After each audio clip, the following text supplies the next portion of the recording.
Mark Belove returned home earlier than expected to find his mother Elena shaking on the couch. Her hands clutched a silk scarf, hiding the bruises, and her lips whispered over and over, "I'm a witch, I'm a bad mother." The sight froze him. But the truth he discovered on the mansion's CCTV footage cut deeper than he could have imagined. The culprit was his own wife, Clara. What had begun as a family betrayal had turned into something much darker. A string of missing persons and a mystery that investigators had been unable to unravel for years. The plane landed in a light drizzle, the kind that settled in the air and clinged to clothing. Mark Belove got out of the car, loosened his tie, and let the cool night air wash away the mustiness of the conference rooms. The fires of the mansion on Lesnaya Street burned softly, but the house seemed frozen. There was no music coming from the kitchen, no clinking of plates, only the hum of the air conditioner, the ticking of the antique floor clock in the hall. Mark put the phone face down on the console table, adjusted the cufflink, although it sat perfectly anyway, and listened. A soft sound broke the silence, ragged breathing, restrained, but still escaping from the effet. The living room resembled a museum. Polished wood, frames with awards, fresh lilies in a cart. Elena sat on the edge of the sofa, clasping her hands so tightly that her fingers turned white and her shoulders hunched. Her headscarf had slipped to the side. The bruise underneath did not scream, but did not whisper either. Purple, with greenish edges, like a storm that had passed, but still owned the sky. Mark's chest burned, then went empty. He took a step slowly. Another. He had not yet touched her. First he studied the room, as he studied people. Where is the pressure point? Where is the exit? Where does the truth hide? Two maids whispered from the pantry doorway, thinking they were unnoticed. The mistress seemed to be feeling better. "Do you know who kept her company while he was gone?" The lilies exuded a rich sweetness, strangely mingling with the subtle scent of the ointment. Elena looked up at him. 1, 2, 3 blinks, as if she needed time to focus on his face. Her lips trembled, then calmed, and the words that came out were not a statement but a plea, worn out by repetition. "I am a witch, I am a bad mother." The clock ticked. Somewhere above, a cooling pipe clicked. Mark sat down. His fingers paused a centimeter from her wrist before gently lowering, as if he were placing a glass on a sleeping table. Her pulse was racing. His jaw clenched. He swallowed the first 10 sentences that were trying to come out, and chose one that he could control. "Breathe." He sat down next to her, turning slightly. Their shoulders barely touched. The knot of her scarf was careless. He adjusted it. Small movements, tightening the knot, smoothing out the crease, hiding the storm. His gaze slid to the corner of the ceiling, where a tiny red light was blinking. A silent camera, always watching. A floorboard creaked in the hallway. The maids retreated. The house was silent again, as if preparing for confession. Mark inhaled through his nose, slowly and evenly. The room smelled of leaves and fear. He did not argue, did not rush. He recorded the moment, the shape of a bruise, the timid tilt of her chin, the way she kept glancing sideways at the doorway, as if he might pounce on her. These short glances formed a pattern. Patterns tell stories, stories leave traces. He stood, adjusted his sleeve, and said in a low voice, not a question, not an accusation, just wait. "Mom, I'll handle it." Quote. His gaze caught the red eye of the camera once more, then moved down the hallway to his private office, the server room, the records, the Bible and the truth. No fireworks, no sudden movements, just purpose. He kissed his mother's hair, straightened, and headed for the cameras. The office smelled of cedar and ink. Mark closed the heavy door with a soft click. He didn't slam it. Control first, rage later. He sank into the leather chair, touched the keyboard, and the wall of monitors flickered to life. Rows of silent eyes. Each camera, hidden in a corner of the mansion, broadcasting its memories to the screen. Mark exhaled through his teeth, calming his hands, and began to rewind the recording. A soft swish of fabric, a figure crossing the living room, his wife, Clara. Neatly pulled back hair, silk blouse tucked into perfectly fitting trousers. Light movements, like a man who feels invulnerable. Mark leaned closer. His mother Elena appeared on the screen, putting tea under her nose. Yuasanka was polite, with a slight smile, always trying to keep the peace. Clara's face tensed, her lips moved quickly, silent insults flashed in her facial expressions, then a sharp, sudden movement, a raised hand, a push, a slap. Elena recoiled towards the sofa, convulsively clutching her handkerchief. Mark's fists dug into the edge of the table until the wood creaked. His chest burned from pressure unrelated to money or power. It was blood, his mother. Muffled voices were heard behind the office door. The servants again, not realizing that they could be heard through the ventilation. She shouldn't be so hurt, but mistress, she was dangerous. People around her were disappearing. Don't interfere. Mark caught the last word. Disappearing. It wasn't idle gossip. The word was fear, heavy and alive. He rewound the tape again. Slower now. Every micro-movement, Clara's sneer, the flick of her wrist, the calculated step forward. It wasn't an accident, it was an act. A habit. When Mark stood up, his movements were deliberate, quiet. He adjusted his cufflinks again. A nervous tick now, a way to keep his hands from clenching into fists. He walked out of the office, his steps measured. Each thud of his shoes on the marble sounded like a warning bell. Clara was sitting at the dining room table, scrolling through her phone, a glass of wine dangling casually in her hands. She didn't flinch when he entered. Instead, she grinned, looking up only slightly to acknowledge his presence.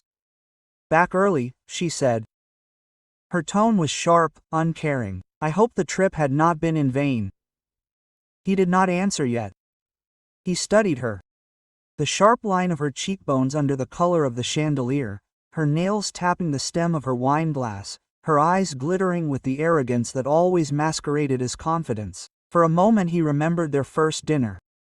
Her laugh like a jewel, her charm so effortlessly woven into his world. Now he saw the edges. Too polished, too rehearsed. When he spoke, his voice was low, controlled. Why is my mother crying? Clara bowed her head, almost amused. Because she likes to dramatize, plays the victim. You know how it is with old women. The words slid out too smoothly. Mark's stomach clenched. She did not deny it, did not even hide it. Her grin widened. She needed discipline. Someone needed to remind her that she was not the queen here. The words hit him like metal under his skull. He didn't shout, didn't lunge, just nodded once, as if to fix the deal in his mind. Then he turned and walked out, not a retreat, but a calculation. In the mirror in the hallway, Clara's grin followed him, but it flickered slightly, as if she sensed something changing. When Mark reached the stairs, he knew that the second act of this story was over. He had collected the evidence, overheard the gossip, assessed her pride. Now the investigation began. The truth, deeper than the bruises and the notes, was waiting to be dug up, and this time, he would not simply watch from a monitor. Mark did not sleep that night. He sat in his office. The glow of the monitors flickered on his face, replaying the same fragment over and over until the silence became louder than the sound. His hand tapped rhythmically on the table, the steady rhythm of patience, holding back the flow of rage. At dawn he made a call, not to friends or lawyers, but to the detectives who had once hinted at a reception that Clara's name was not as pure as her smile. He said little, just 3 words, full of weight. I have a recording. A few hours later, 2 plainclothes officers arrived. Their shoes squeaked on marble floors that were alien to them. They spoke quietly, respectfully, but sharply, like people who already suspected what they would see. Mark showed them the video, his hands clasped behind his back, clutching the jelly. One of the detectives frowned, the other exhaled almost with relief. We've been watching her for years, one muttered. Different names, different cities, 3 marriages, always the same scenario. The words cut Mark, opening him like a knife. He leaned on the edge of the table. Each word settled in the gnome. The detective continued. She isolates the mother or the father. Sometimes it's violence, sometimes it's disappearance. Quote. The word disappearance, the same one the maid had whispered the night before, now weighed like a coffin lid. Mark closed his eyes and dinners with Clara flashed in his mind. Her laughter too bright, her evasive answers to questions about the past, her quick changes of subject. Now it all wove itself into a pattern he should have seen before. When the detectives went out to make calls, Mark wandered through his house. The maid whispered again, not knowing how the sound carried across the marble. He would leave her, wouldn't he? He was too smart not to. Rich men go blind, you know, not Mark, he was different. Their faith in him was quiet, uncertain, but sincere. He wore it like armor. Clara returned from the spa that evening. Her robe was carelessly tied, the phone pressed to her ear. She found Mark in the hall, silent, with the detectives behind him. Her smile faltered for the first time, cracked like glass that fell too softly to break. The detectives approached. Clara's eyes darted around, searching for an escape route. But Mark stood firm. His figure blocked the stairs. His silence was louder than any curse. When they read her rights, she laughed, a shrill, insane laugh that turned to coughs when the handcuffs clicked. The investigation had raged like a wildfire. The press had dug into her past. 3 different identities, 3 missing elderly relatives, restraining orders hidden under monetary agreements.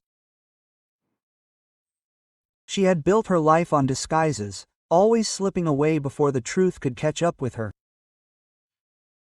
Mark had been at every briefing, every late-night call with the detectives. He had not flinched when they showed him the files of the missing old men. He was silent when they told him that a single clue had finally tied everything together. He thought only of his mother, sitting in her room, her robe pulled up to her chin, whispering to herself that she was not cursed, not a witch. For the first time, justice moved neither quickly nor loudly, but steadily, like Mark himself. And when Clara's mugshot from the police station made headlines, the house began to breathe again. The servants moved more easily. Their steps were almost weightless. The lilies in the vase smelled like flowers again, no longer drowning out the acrid smell of ointment.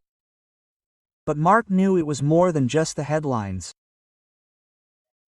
This was a story about a mother who was finally believed, and a son who chose to act when silence would have been easier. After Clara's arrest, the mansion was transformed. There were no more footsteps at night. The pungent scent of perfume no longer clung to the curtains. The tense silence between the rooms was gone. For the first time in years, the house was Alina's again. Mark would find her in the garden in the morning, wrapped in a shawl, holding a cup of tea in both hands. She seemed smaller, but also lighter, as if a heavy weight had been lifted from her chest. Sometimes he would still catch her muttering the old phrase, "I'm a witch, I'm a bad mother." As if the words were bruises that healed more slowly than the skin. He always answered the same way, kneeling next to her chair. His firm voice cut through doubt. "No, Mama, you are my foundation. You raised me to be who I am. This is not weakness, this is strength." The gossip in town changed its tone. In cafes and hairdressers they whispered, "I heard that billionaire's wife led a double life. It's strange that my mother always knew